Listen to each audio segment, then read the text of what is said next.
తెలుగు జాతి ఉన్నంతకాలం వారి సంక్షేమం కోసం తెలుగుదేశం పార్టీ పాటుపడుతూనే ఉంటుందని చంద్రబాబు నాయుడు పునరుద్ఘాటించారు.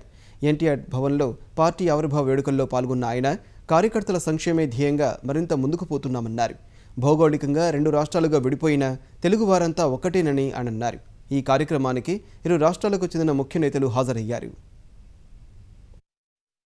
మళ్ళీ 2 రాష్ట్రాలు కలిసే సందర్భం లేదు కానీ తెలుగు వారు కలిసి ఉండి ముందుకు పోయే అవకాశం ఉంది. అదే తెలుగుదేశం పార్టీ సిద్ధాంతం. ఈరోజు హైదరాబాద్ ఉంది. ఎన్నోసార్లు చెప్పాను, నేను మా నాయకుడు అభివృద్ధి చేశాం, తెలుగుదేశం పార్టీ అభివృద్ధి చేశామంటే ఇప్పుడు టీఆర్ఎస్ నాయకులు మాట్లాడుతున్నారు మాది ధనిక రాష్ట్రం అని. ధనిక రాష్ట్రం అయితే మీరు చేసింది ఏమీ లేదు, అది చేసింది తెలుగుదేశం పార్టీ. ఆ విషయాన్ని గుర్తుపెట్టుకోవాల్సిన అవసరం ఉంది.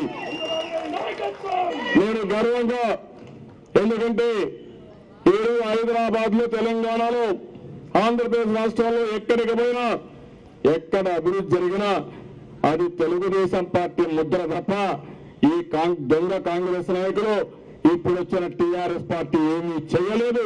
ఇది యథార్థమైన విషయం అని గుర్తుపెట్టుకోవాలి. నాకు ప్రాణ సమానమైన తెలుగుదేశం పార్టీ కుటుంబ సభ్యుల్ని, కార్యకర్తలు అభినందిస్తున్నా. హైదరాబాద్ లో మీ సత్తా ఎమ్మెల్సీ ఎన్నికల్లో చూపించారు, బీజేపీ అభ్యర్థి గెలిపించారు. దీనికి మనస్ఫూర్తిగా అభినందనలు.